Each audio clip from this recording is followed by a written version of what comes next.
Good morning, everyone. My name is Retika Shaw, and I'm a ninth grader at Lake Norman Charter High School in Concord, North Carolina. Ever since I was a kid, I've been passionate about the environment. I grew up in the suburbs, and right behind my house is a beautiful forest with a creek. Throughout the year, I'd go there to enjoy nature, the water, the birds, the trees, and the grass. No matter what the season was, it was always so peaceful and beautiful. When I first learned about the Deepwater Horizon oil spill in the Gulf of Mexico, the largest marine oil spill in the history, I was deeply affected. I realized that damage to the environment was not just a theoretical issue in textbooks. It affects our everyday lives. I knew I needed to get involved. So I joined Earth Club at my school and became active in cleanup efforts and service projects. My classmates and I collected trash and debris and learned about the importance of our recycling system. We also learned about the effects of climate change, from rising temperatures to ocean pollution and extreme weather events that harm all of our communities. That's why I decided to enter the National Climate Assessment's first ever art competition. Through my artwork, I wanted to show the urgency of the climate crisis. But I also wanted to show that solutions to protect our planet are at our fingertips. I wanted to inspire people about what we are capable of as a country.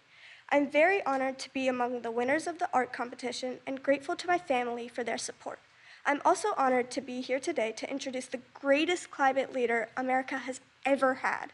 President Biden understands what's at stake for my generation if we don't act now to combat climate change.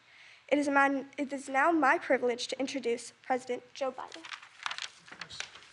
Thank you so much.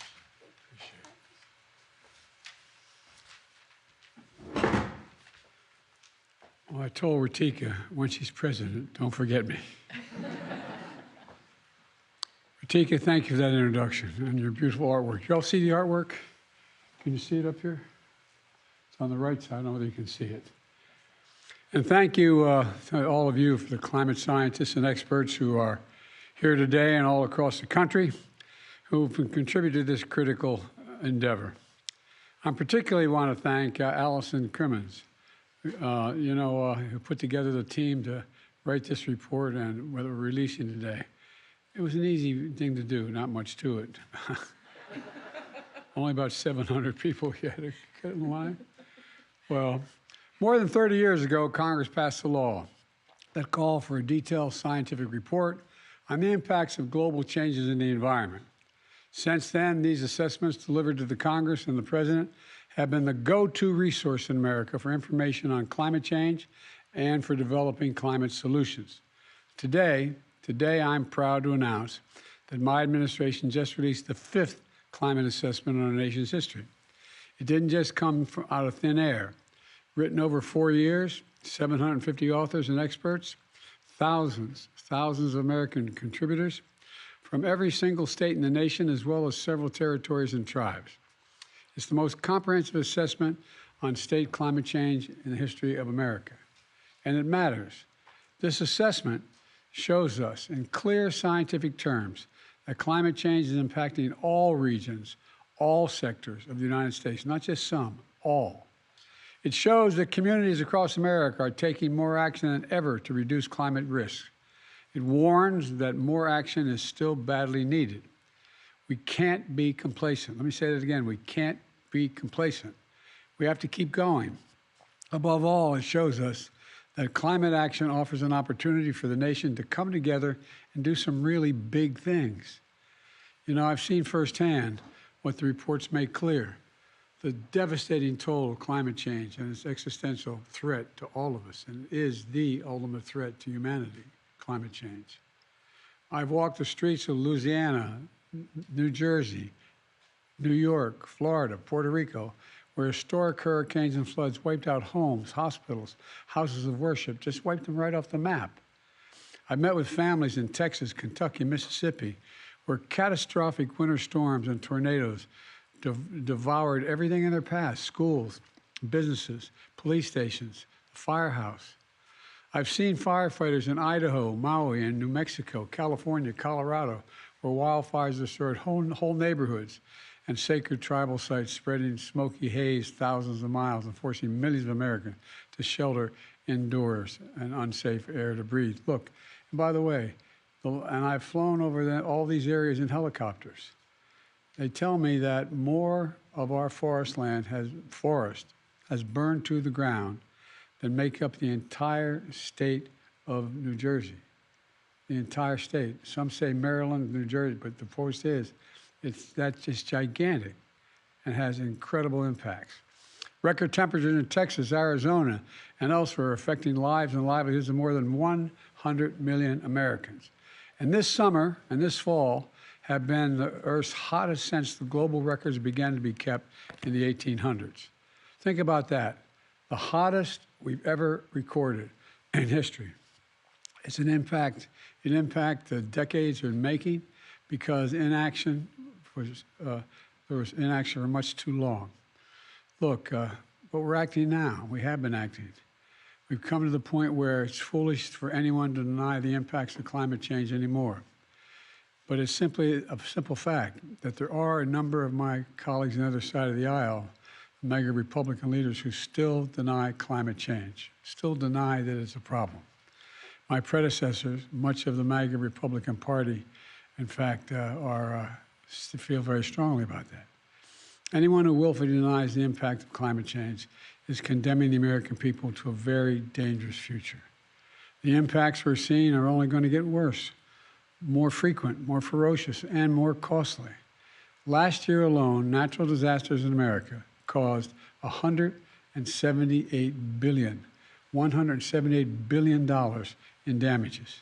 They hit everyone, no matter what their circumstances, but they hit the most vulnerable the hardest: seniors, people with disabilities, people experiencing homelessness who have nowhere to turn, Black, brown, and tribal communities, territories that are most exposed and have the fewest resources. But folks, none of this is inevitable. None of it's inevitable. From day one, my administration has taken unprecedented climate action. We're working with everyone from mayors to county officials to entrepreneurs to academics, business leaders, labor leaders, tribal leaders. We're focused in all parts of America: cities, suburbs, small towns, and rural communities and tribal nations. And here's how. We're using a law I got passed when I first came to office called the American Rescue Plan to help states and cities become more resilient to climate change, promoting energy efficiency by weatherizing homes, reducing flooding by building infrastructure to handle storm surges, opening cooling centers impacted in centers where there's particular great heat impact and people need a shelter. Tomorrow is the anniversary of the bipartisan infrastructure law, which I signed 2 years ago, and the most significant investment in our nation's infrastructure in American history: roads, bridges, ports, airports, high-speed internet. It delivers clean water to your community, lowers your energy bills, upgrades your electric grid, so you don't have to power them, so you don't have to lose power, I should say, when storms and heat waves hit. The CHIPS and Science Act I signed last year. Excuse me. I signed last year. Excuse me. I signed last year, positions us to lead in semiconductor manufacturing and innovation, which is critical to clean energy development and deployment. Semiconductors are those small little computer chips you all know, the size of the tip of your little finger, that power everything in our lives, from smartphones to appliances. We invented those chips. We invented them. Where the other countries started making them. And we weren't. Not anymore. We're making these chips here in America. And my Inflation Reduction Act is the most significant climate investment ever anywhere in the world. Among many things it does, it offers tax credits to make your home more energy efficient, upgrading windows and doors to keep drafts out and heat in, tax credits to installing electric heat pumps and solar panels on your roof, saving hundreds of dollars in your family bills, tax credits to buy electric vehicles as we build the electric vehicle future here in America. We're transforming clean energy development that's threatening good-paying jobs, including union jobs, in all of America. We're already attracted we've attracted $500 billion in private sector investment from my Investing in America agenda in clean energy and advanced manufacturing. We're just getting started. I mean, we really are. We're just getting started. All told, my Investing in America agenda, and those bold climate laws are the most ambitious in American history. Today's release, the 5th National Climate Assessment, is a critical part of that effort. It lays out the threats and dangers, but most experts would acknowledge it also shows solutions are within reach. Solutions are within reach. It takes time for the investments we're making to be fully materialized, but we just have to keep at it. We need to do more and move faster. We have the tools to do it. And for the first time ever, we're also releasing a report with a new online tool that I just was shown a moment ago in the other room.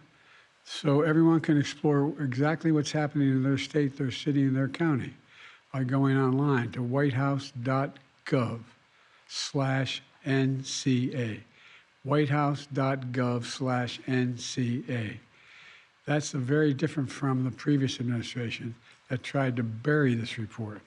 They didn't even want to make sure this report even came to light. We're shining, we're sharing this report in detail with the American people so they know exactly what they're facing and what we're going to have to do. But that's not all.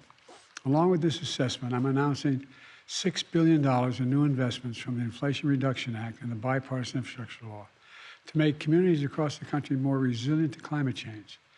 This funding will be administered by the Department of Energy, the Environmental Protection Agency, the Department of Interior, and the Federal Emergency Management Agency. It's going to be focused on key climate goals, including modernizing our aging electric grid to withstand extreme weather, which is causing these forest fires. When those towers come down, the lines snap, they catch fire.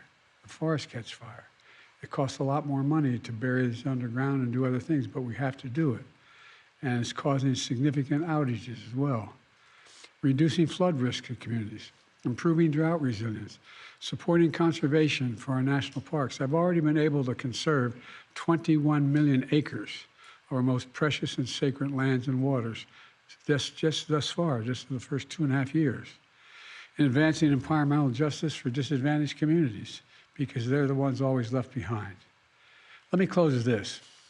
Last week, I stopped by the White House Demo Day to meet with the scientists and experts overseeing groundbreaking and cutting-edge science and technology that my administration is funding right now, right here in America. It was truly inspirational hearing from experts from all across the government, the private sector, and academia, touching on so many fields. I saw a prosthetic arm that can sense touch and is controlled by one's thoughts. Prosthetic arm.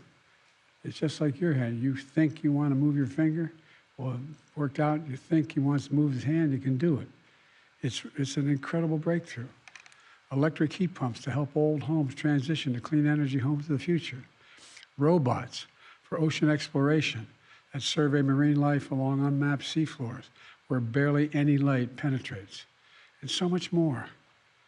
It was a reminder, at least for me, of what I've long believed, that America can be defined by a single word. I mean this sincerely.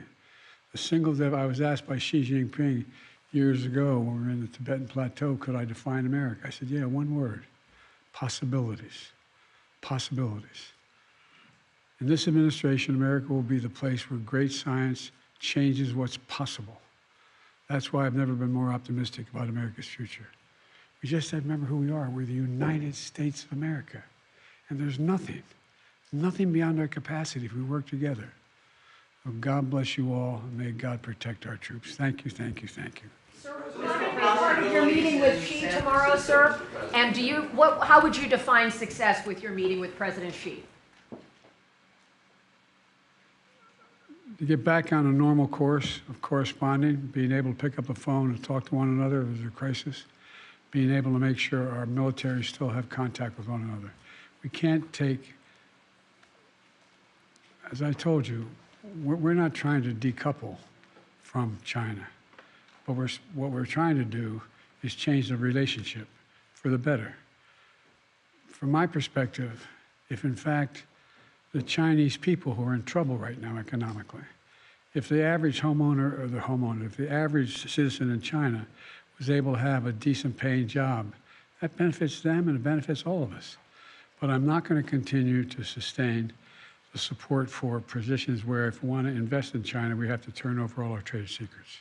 Thank you. Mr. President, What are the Mr. President, can you address the possibilities? hostages directly and give them a message of hope and resilience in these troubling times? Yes, I can. I've been talking with the people involved every single day. I believe it's going to happen, but I don't want to get into detail. What's your message for the families? Hang in there. We're coming. Will you sign the CR? Mr. President, there's a report What do you like out this about it? morning that Israel and Hamas are close to a deal for the release of 70 of the hostages. Is there anything you can add to that? No. Thank you. Will you sign the CR? Thank you, sir.